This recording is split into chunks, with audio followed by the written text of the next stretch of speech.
Welcome, everybody. Happy Wednesday. Super excited to have you. If this is your first Q&A with us, this is going to be an hour where we're going to talk all about Keeper. So this is our favorite time of the month, so we get to kind of nerd out and talk about brainstorming and workshopping fun ideas and answering questions. So today we're going to have a little bit different of a Q&A. So Jody and I will kind of explain that and we'll kind of pop through questions. As always, we want everybody on this call to get what they need to out of here. There's going to be a lot of ideas thrown at you. So we'll let you kind of find what works and what's going to kind of make the most sense for you. Thanks, Jody. So these are all for inspiration, just fun ideas. We're going to creatively workshop some questions and things like that on how to use different extra sprinkles and little tiny features of Keeper. But this is never a list of what you should be doing or room to give yourself any more pressure.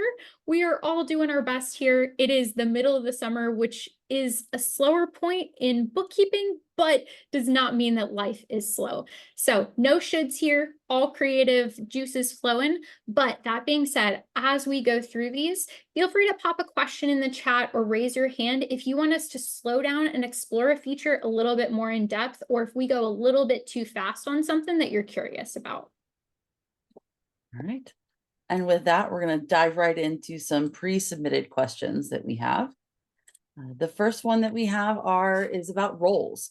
I'm wanting to understand the difference between preparer, reviewer, and manager. When these roles were initially added into Keeper, they imagined that the preparer would be the person responsible for doing the actual bookkeeping work, the initial bookkeeping work. The reviewer is the person responsible for reviewing that preparer's work, and maybe even the same person that would be delivering the financial reports. And the manager would ultimately be the person responsible for the client's close. So those are the definitions of these roles that you'll see on the Keeper Help page. Let me share our demo account real quick to highlight where these are and what you can do with them. So if you have these roles turned on, you're going to see them on your client list here. Again, if you have it visible.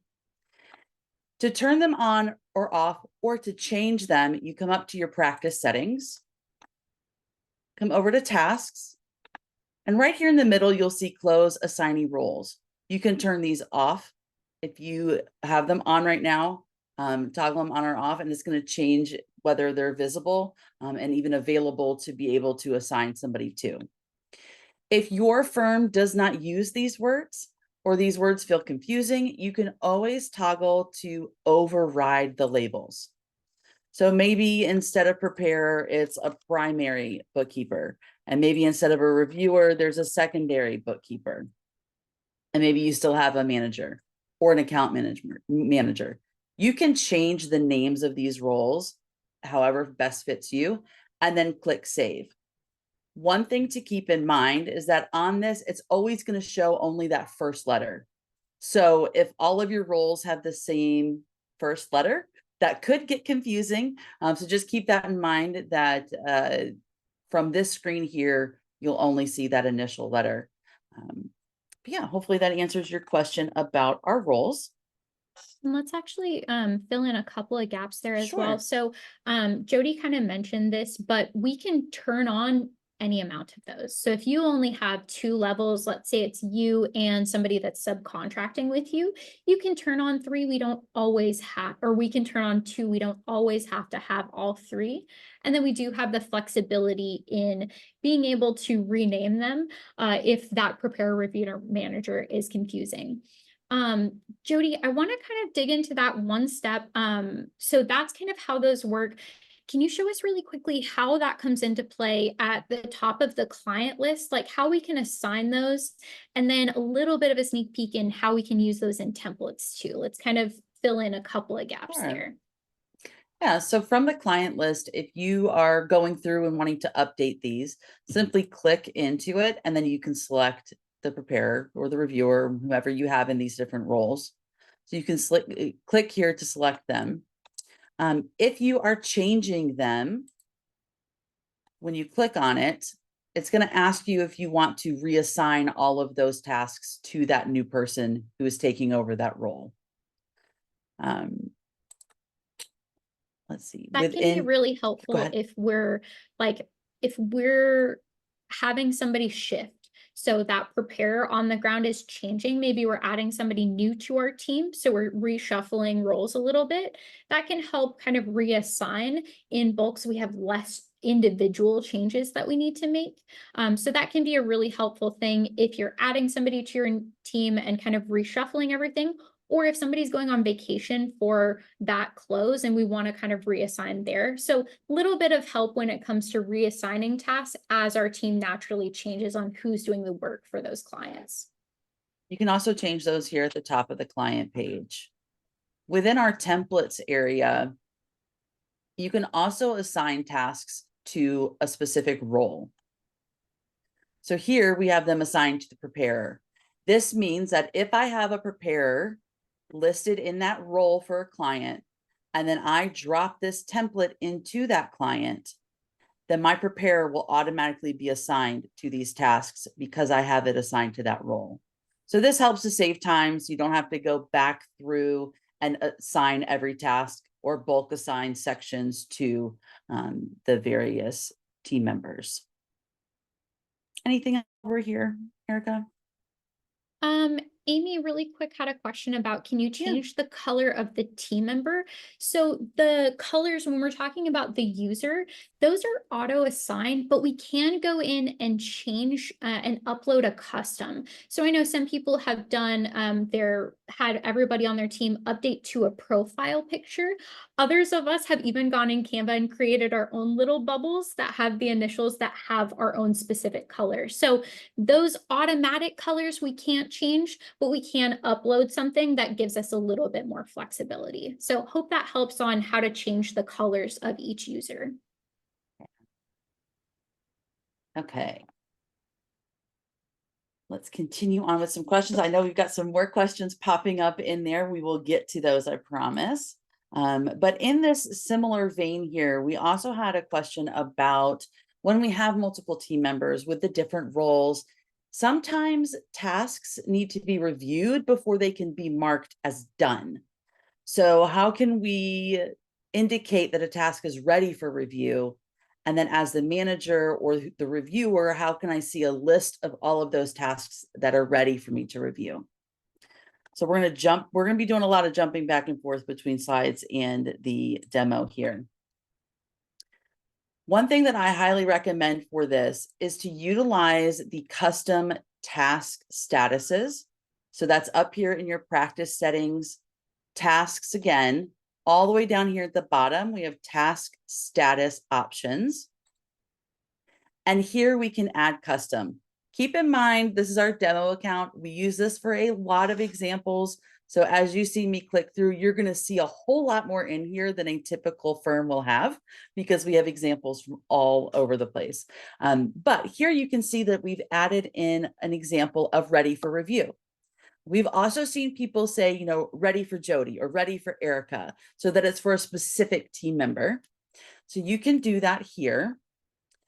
Adding these custom task statuses means that as you're going through, say it's a account reconciliation that somebody needs to review, that person who does the initial work can come through and say, okay, I've done my part. Now it's ready for review. They're going to update the status here. And then the person who is reviewing it can then utilize the tasks page. So we're going to jump over here, and I know I'm going fast. We can pause and come back to questions at any time. So we're going to come over to our tasks area. And you can have a saved view that is specific to this status. So here I have filtered by only ready for review. So across any client, across any assignee, it does not matter. I can see which ones have been flagged as ready for review. I can then click on it. I can go to that close. I can review it and then mark it as done if that's the next step in the process. So I'm going to pause here because I went through that very quickly, but we're going to utilize task statuses and saved views within this task area to be able to pass things back and forth. That is one solution or one opportunity that you guys could use. Absolutely. And truly and honestly, each person tackles this a little bit differently. So, again, just kind of a creative option here. Some people will also have their practice add a comment or something like that for any details on, hey, I did check this over. Here's something that I found that you might look at. So, if you want to leave any notes back and forth, you definitely can add that task or update the task status and then add a comment. Make sure to tag that person on the team that you're passing it to. But again, all of this is about how can we create visibility so that if something is ready for review, I have an easy way to go in and see just those tasks. So my team, I'm not the bottleneck on my team if something does need my review.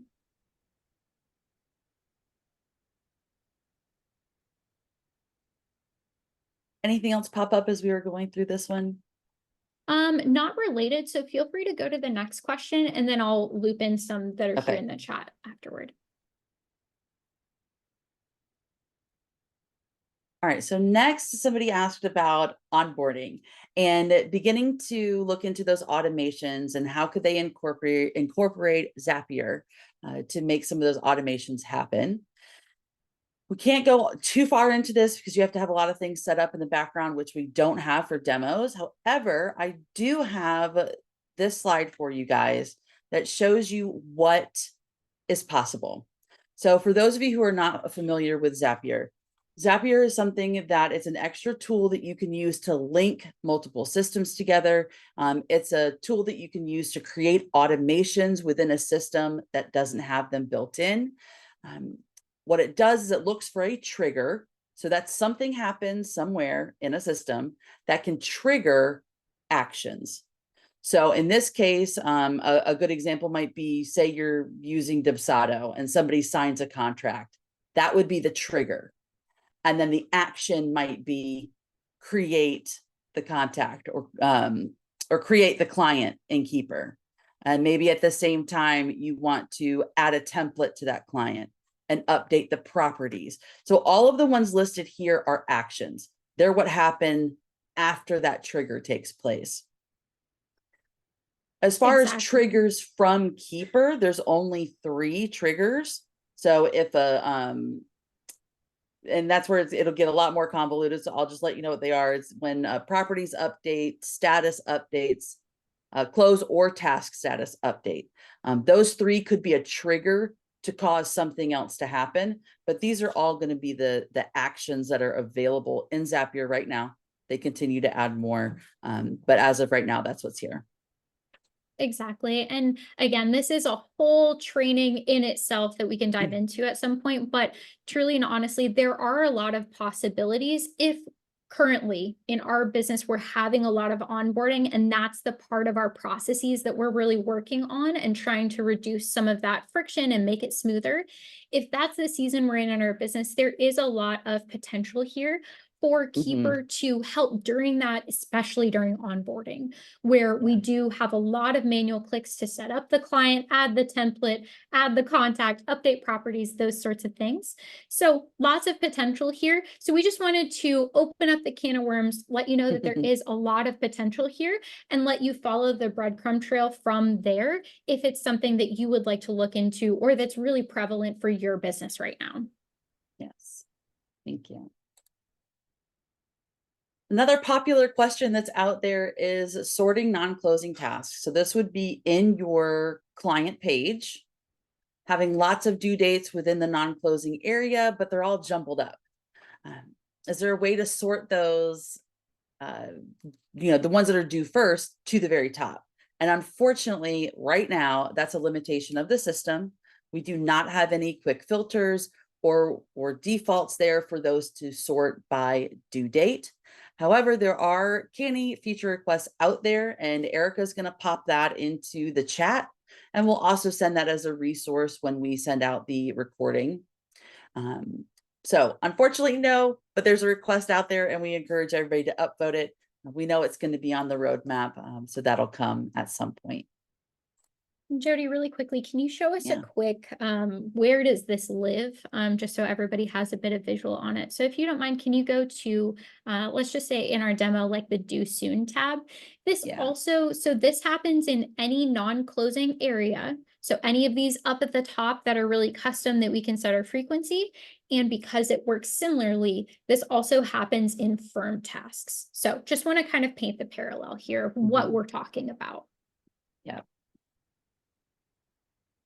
All Yeah, right. exactly here. So you can see some of these that we have due today. Right now, those don't auto sort and there's no filter on it. So again, that's one that we'll all upvote and get to the top of the pile here to make this a little bit more intuitive, especially when we're looking at maybe some of our annual tasks or things like that that are not on our plate yet, but that are coming up. That'll be really wonderful when we do have the ability to sort by what's coming up next and use that a little bit more fully.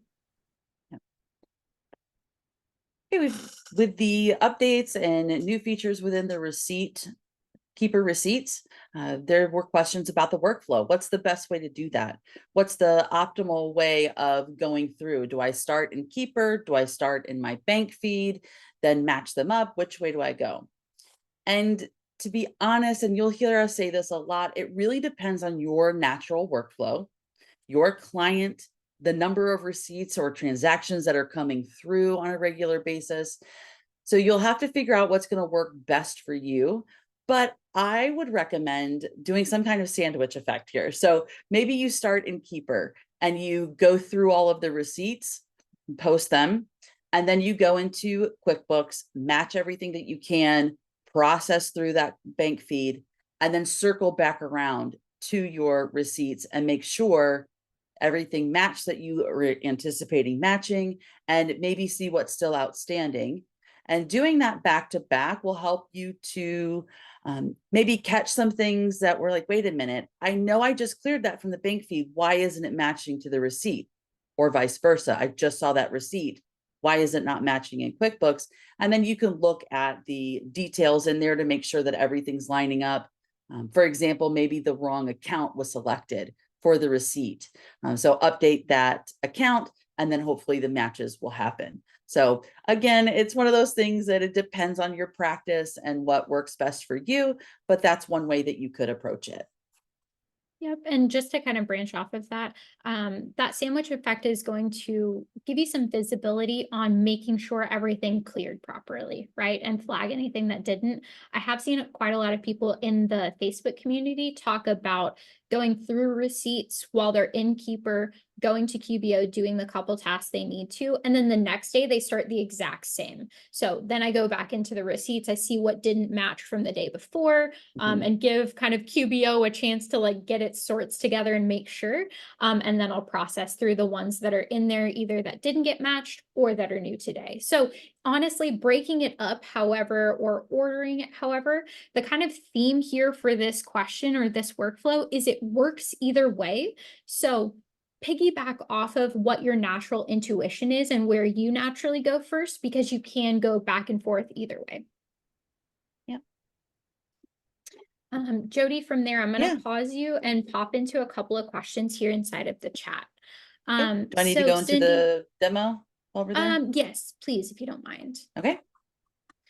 So Cindy, you've got a question about, is there a setting to set the date range for the transaction review reports? So if she clicks on expense inconsistency and wants to change the date range to calendar year to date, do we have to do that every time, or is there a way we can kind of set those as defaults? I want to say some of these you're going to have to check every time. I cannot remember which ones are defaults. So some of them do default to past month, whereas others will default to all dates. I honestly cannot remember if I change it here, if it sticks. Because I know that I've done it for some and I come back in and I think it sticks, but I can't say that with confidence today. Yeah, I think that's one of those that But has this is had where a you can bunch of change it. updates here recently as well. So this is where we can change it. I have a feeling I've seen a lot of questions about this in the chat. So I have a feeling that it is one that a lot of people are asking the same question. So if I find anything, I'll link it in the description, and Cindy, I'll send you kind of an update afterward. But I think Yeah. for right now, these are set as a specific default. I don't know that these stick just yet, but again, we'll find if it was buried in the change log somewhere. Yeah. Yeah. I think our, no, yeah. I would just make it a habit to look here as you're going down to view that report. Just for now, make it a habit to see, okay, but yeah, I think it's not something that's sticky yet. But like Erica said, we'll look to see if there's any requests out there for that to be sticky. Were there any other questions while we're paused here? Yeah, piggybacking off of that, kind of a follow-up. When we say calendar year to date on those reports, it includes 2023 items. Do we know why that's the case?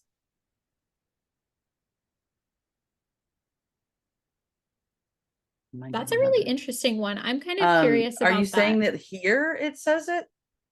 This one will say past 12 months, and of course that would include those.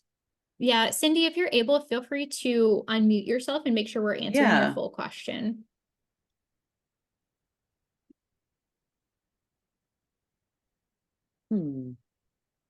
This would be one, if you are running into issues, that you may reach out to Keeper support on that. If you Yeah. are seeing that like year to date not actually be this current year, there may be something in the background. So let us know if you run into it or have a screenshot. Like, feel free to email us afterward if you come across that.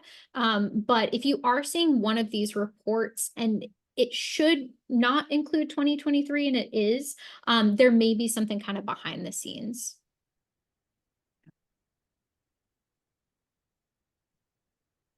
The only other thing I can think of is if it's pulling like December. But that still doesn't fully make sense either. So yeah, I would, if you are seeing those dates and you don't think they should be there, definitely come down and reach out to the Keeper support and see if they can look behind the scenes to see if something else is going on with that Yeah. report. And she was able to add a little bit more context that it is typically November and Yeah. December. So that is one that I would reach out to the Keeper team, not as a sidestep. We don't want to answer that question, but it seems like there may be something going on in the background that they want to have a set of eyes on. Right. Alrighty, Jody, feel free to pop back into those pre-submitted questions if you want to. Next up, we are looking at, get it, there we go. Client portal reminders. So there are a lot of questions, especially as people are starting to use these or thinking about using them. They get very nervous about like, I don't want to inundate my client with reminders for no reason. Or if they've already answered the questions, I don't want them to be reminded that there's still questions in there because I haven't resolved them yet. So to kind of put your mind at ease, hopefully, reminders only go out if there are unanswered questions. So if the client has answered it, but you and your team haven't gotten to it yet to resolve it, that's okay. Because it's answered, it's not going to flag that reminder to go. And the reminders will only send out if there's unanswered questions. So if you have your calendar or your auto reminder set up to go out on Thursday, and Monday, Tuesday, and Wednesday, you're in there updating and asking questions. And maybe Wednesday evening, your client just happens to pop in, answer all of those questions.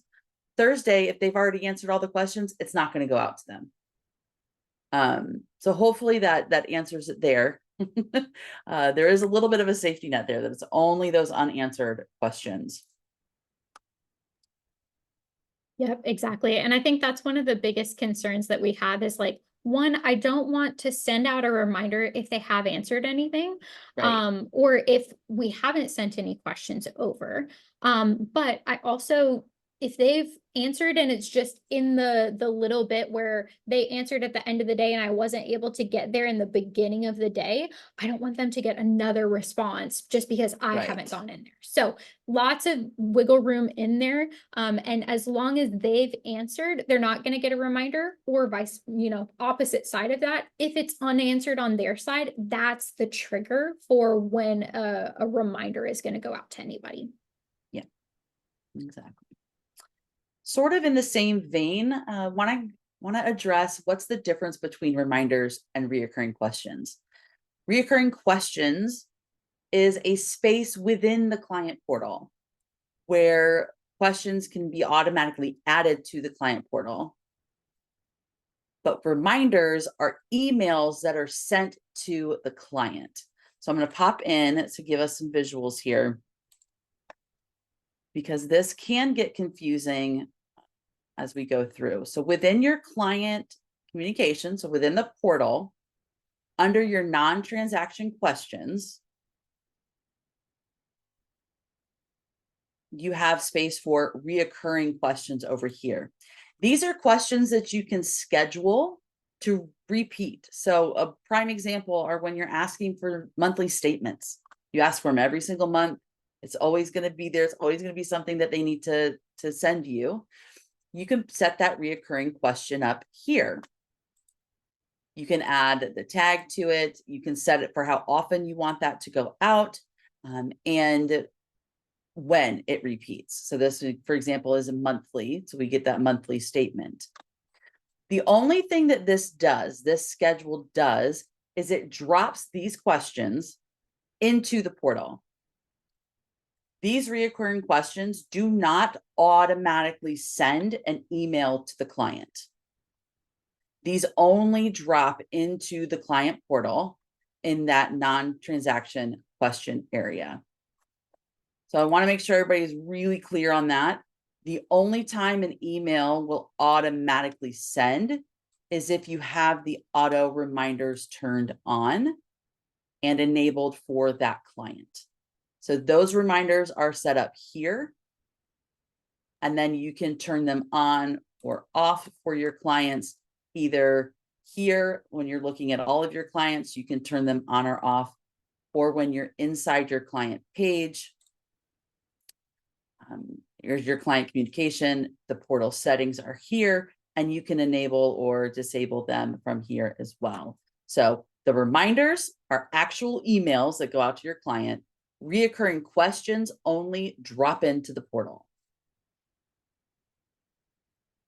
Exactly. I appreciate that clarification there. I know, especially when we get into something like client portals, there's so many different pieces of this that it's really easy for those to get jumbled. So recurring questions are things we can set to drop into the client portal so that we don't have to set ourselves a task to go add that every single month.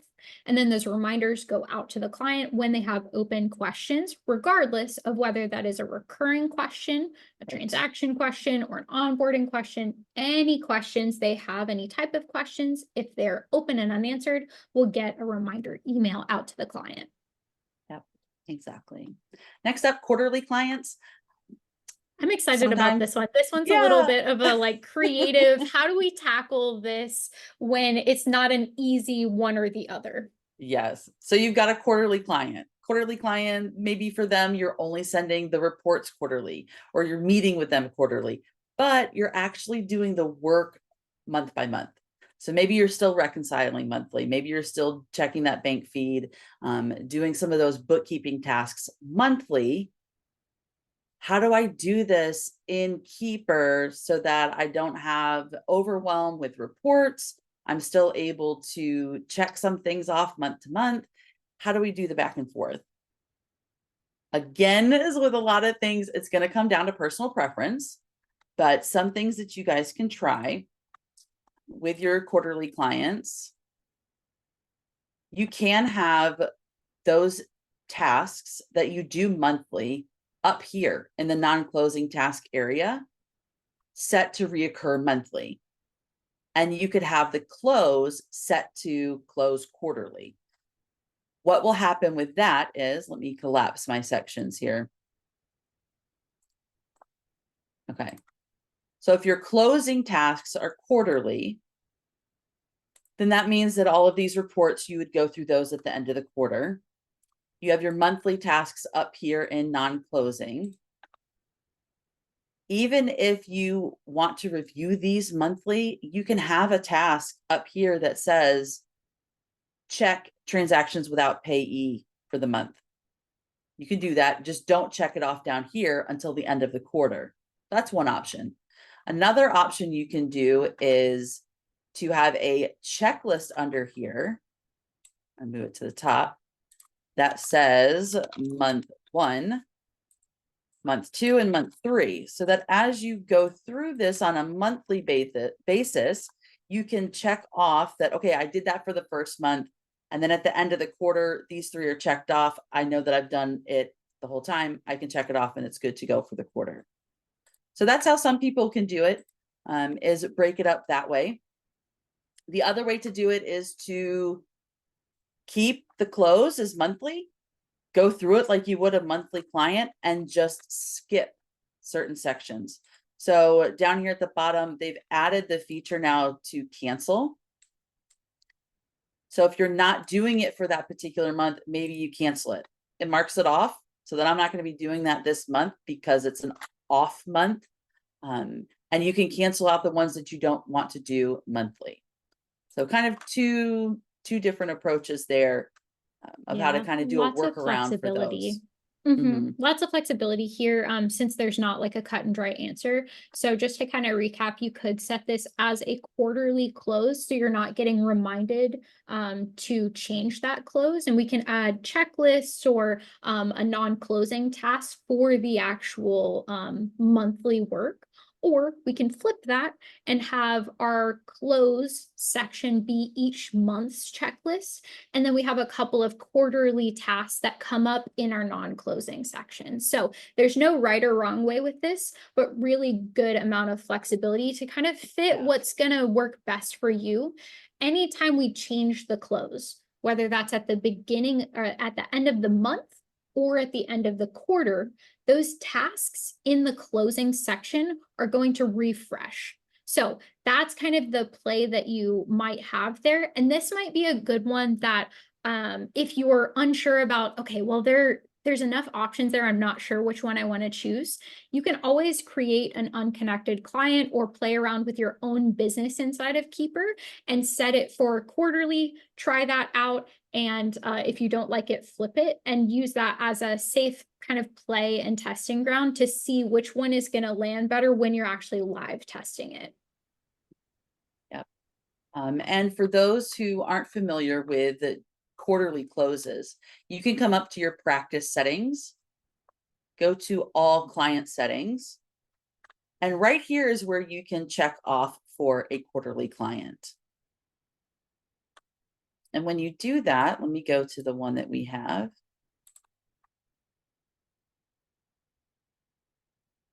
Take a moment.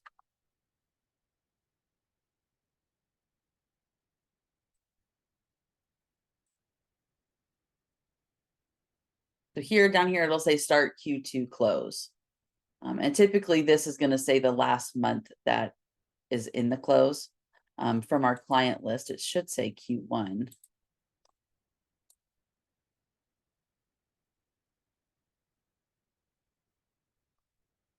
Close. Yep, right there. So Q1. And then if I wanted to start Q2, I could. But that's where you would do it, is in your all client settings there. Great mention, Jody. Yeah. And that is just another little tidbit about quarterly. If your client has a fiscal year that does not match the calendar year, their quarters will match the fiscal year that you have set in Keeper. You actually mind sharing where that is? I think it's probably in that same set of settings, but that's another really good question that we come across a lot. Oh, good. And it's only in connected clients that you can do this. So it might be pulling from your accounting software. So for those connected clients with fiscal years that are different than calendar year, up here in these extra settings, client settings, fiscal year is right here, and it'll show you what that is. So this is pulling from your accounting software.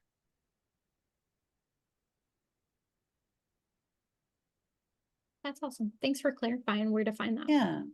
I did see somebody just ask best practice for setting up quarterly sales tax tasks. A lot of people that I've seen setting those up put them in the non-closing task area. Some people have a tax section, some people don't, but just putting in a task for processing that sales tax. Can't type today. Look at that. And then setting that to repeat quarterly.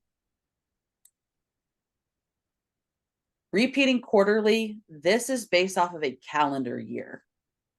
So that gets a little tricky if your fiscal year is different from a calendar year, but you still need something to be quarterly based on the fiscal year. Set it for monthly and choose every 3 months, and then preset that first date.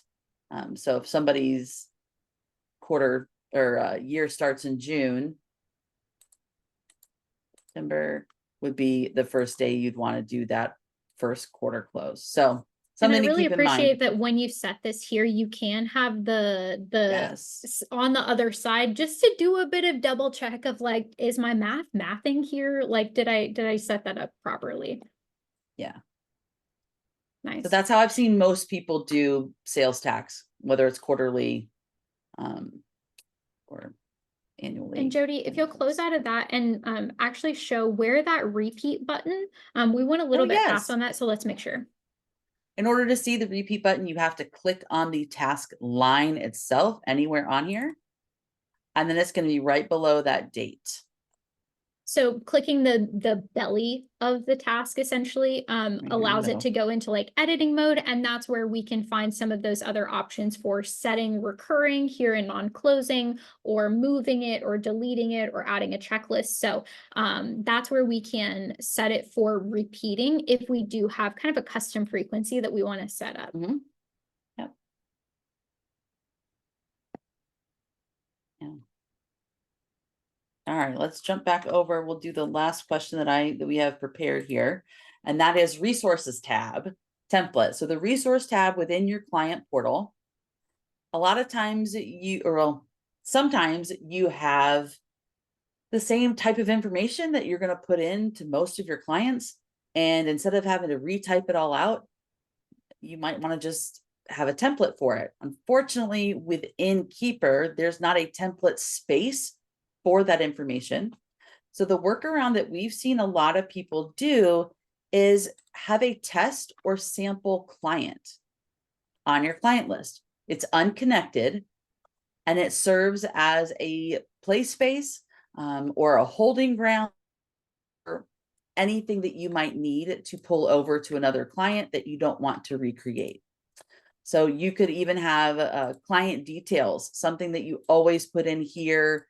Maybe it's the G Drive link or any of the reference info videos. on like what this client has, any of their fiscal dates. So it's really easy. This is kind of your sticky note at the top of the page to make anything that is going to be maybe needed at some point, but we don't necessarily need it attached to a task, or we need to be able to reference it for multiple tasks. So you could copy from here and paste in. Exactly. Same thing for your portal resources. You can create a template, so to speak, in this test client or sample client or template client, if that's what you want to call it. And then you can come here to copy, paste into your new client and fill it in. That some people like that as an alternative to just copying from another client, bringing it in and then updating all the information. Just helps in case you accidentally forget to update something. You send somebody's link out incorrectly or anything goofy like that. A lot of us, it works better if we can get the formatting, but not fill in any of the actual information. So when we copy it, it's from the same kind of standardization. So having an unconnected client means that we won't be charged for it. There's nothing that Keeper's pulling from an accounting software, but this is a really good way that we work around and create a baseline for ourselves for areas that don't have a specific template for that. The other place that I've seen this come in handy is if you create a baseline file structure for a lot of your clients, if you're using custom files, and then you can copy from there that has the baseline, and then we can go in and copy that over, adjust the specific account names, and then we're good to go, and we don't have to create all of that from scratch. So that's a bit of a workaround. There's definitely some cannies out there for feature requests for additional templates for different areas like this, but those are a couple of ways that we kind of handle having a template without having a template. Yeah. Oh, Jody, I did see a question earlier that I answered in the chat, but while we're talking about client details, can you show us where to actually enable that? I was just about to do that. So I Perfect. saw that question as well. So client details, if you don't have this at the top of your page, but you would like to have it at the top of your page, this is a setting that you can turn on. So come on up to your practice settings, come over to section manager right here. Toggle that on, show client details, and that's going to put this space up here at the top. It does not continue to grow and grow and grow and grow if you put a lot of information in here. I will show you how far. I think it may be about there. And then it just shows you like some dot to dots, that a little ellipses to say, hey, there's more information in here. Click to open. So you can click on that to access or update the information. Want to caution you, this is one of the few spaces within Keeper that you must hit the save button. Cannot tell you the number of times we have gone in to edit this and clicked out. Written over ourselves or Yes, logged written over out each and lost other. it. So careful Always and hit save save. on this section for sure. And want to clarify, so this client details, because it's in our firm-wide settings, that setting wheel up at the top, it's across all clients. So whether you have anything in there or not, this space will show up. And then those first few lines will show as like a preview. Now, if you don't have this enabled, this still exists. This is in our info up here at the top. So if you still want to use kind of this sticky note idea or make it really easy to go to hyperlinks and stuff like that, we can have it still live in the actual info section if we don't want it visible across all of our clients. Just kind of personal preference. Some people really like it up at the top for reminders for their team. Other people don't like the clutter. So do whatever works for your brain here. Yeah. Jody, do you mind actually taking a second to walk through, go into the Girth custom demo that we have and show client details? I want to just show how these hyperlinks work. This is a really great option if you have OneDrive or Google Drive or any sort of links or emails that you frequently have to go back to for this client. I really love putting them up in this area so they're up at the top and it's an easy click. That makes the navigation a little bit easier, so I'm not having to, it's simple. But those little times where we have to copy and paste something and open a new tab do slow us down. So I really like to have this as a space that we can kind of customize and figure out what info we typically want in here. But we do have this space to format with headings, and we can drop in emojis. We found that out as well, or hyperlink in here. Yeah.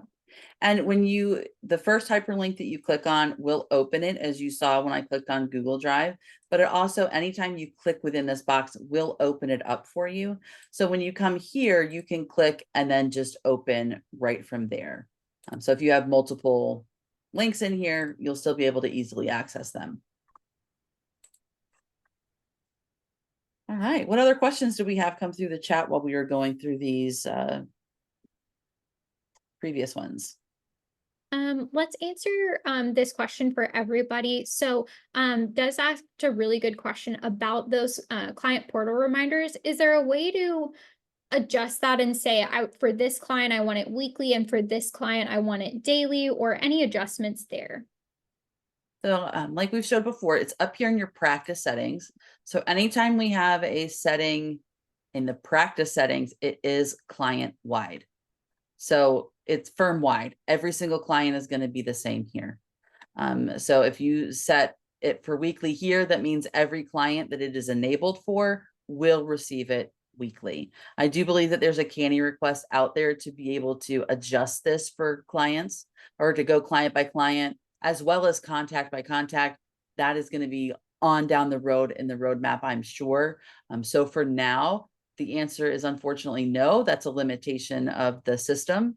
We can only set the reminders. You can set 1 or you can set 2 reminders, but it is going to be the same for every single client if you have that enabled.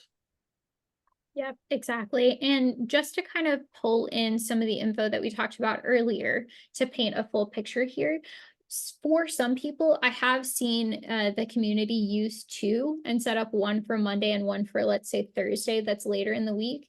Any client who's answered those questions will not get another reminder. So we don't have to worry about those clients being bombarded. If some of our clients need more of a push that is more often than once a week, I have seen a lot of people set a Monday, Thursday, or a Monday, Friday frequency so that you kind of catch and can keep updated without kind of bothering your clients that do get in there pretty frequently. So until we have that, that's what I've seen a lot of people do, but we'll definitely link that canny request. I know it's highly requested out there. Yeah. That's all we have in the chat. Is there anybody else that has a question here? You're more than welcome to either post it in the chat or unmute yourself. We're happy to answer anything else in these last about 10 minutes that we have with you guys.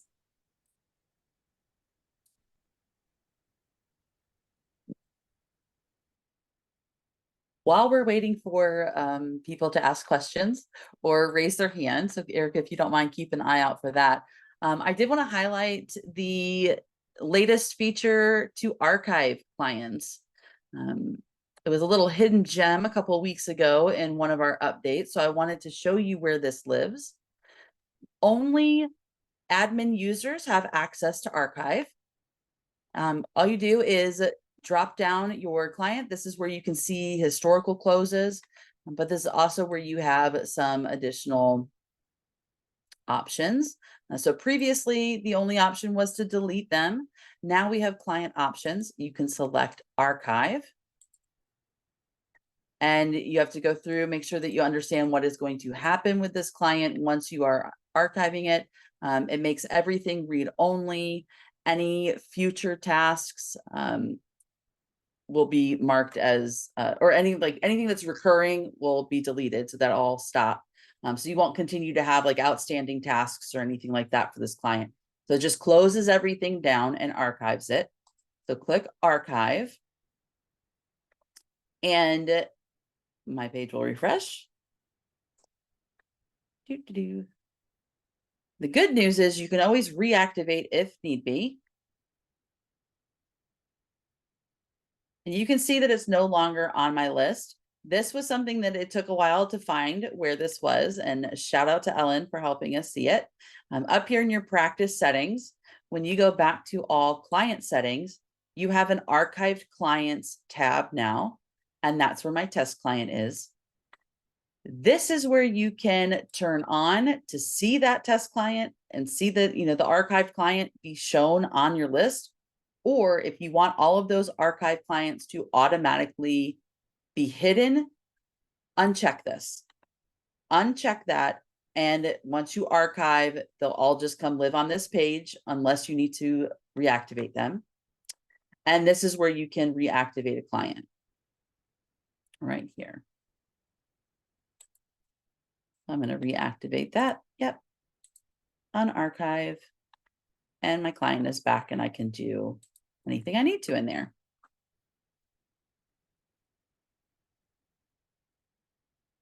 Do we have any other questions come through? So a couple of, actually you answered one, about archiving. So that was already answered. So just to kind of recap, that does kind of pause everything. It does make it to where you can still see a lot of that back and forth on client portal questions or see previous tasks. It just kind of pauses anything from moving forward. Cindy did make a great mention. She had somebody recently who removed them from QBO before they could archive, and that disconnected, which means that they couldn't archive or pause that. So they did lose the data. So be very careful there. But this tiny little update was literally a bullet point in the change log. And everybody has been really My excited mind about just it. blew that day. I know it was really funny to watch in the community, in the Facebook group, everybody be like, what the heck? A bullet point? So if any of you have had a long list of clients that we've been waiting to archive and just haven't been able to yet, this may be the month while bookkeeping is a little bit kind of usual and we're not doing our annual tasks, to go through and archive a couple of those. So as you can see, when it's on the client list, you can click to open it. You can go in, it has the banner up at the top to say this is archived. You can also quickly reactivate from this page, but you can go back and you can see the different information that you've had in here before. So you still have some data that you can look at, and the answered questions and whatnot. So Perfect. all right. And then Jody, there's one more, at least that's coming through for the P&L expanded to the payee level. Mhm. It's let me get the question here.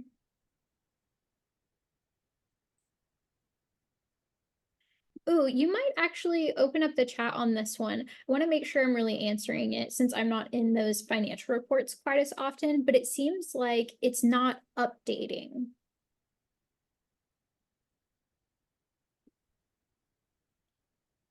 All right, let me see. So are we, feel free to come off of mute, Lisa, here. So we're looking at the profit and loss. Expanded to payee level. Payee. Let me like keep her catch up to me here. And it's not reporting everything in every month, or it changes what shows every time we try to use it. I have not heard this issue before, so I am very curious what you're running into, and wondering if it is a glitch and like a little bug somewhere, or if there's something else in one here. thing that I've noticed is, and this may not be exactly what you're running into, but sometimes here, if I go in and change some of the filters up top of what I'm comparing or anything like that, if I forget to hit rerun, it shows incorrect data and it's not like updating. So if that's part of it, you may just double check and make sure you hit rerun. But if you have a specific issue, feel free to either type it out a little bit in the chat or come off mute. Happy to kind of troubleshoot that with you. I haven't run into that. Yeah.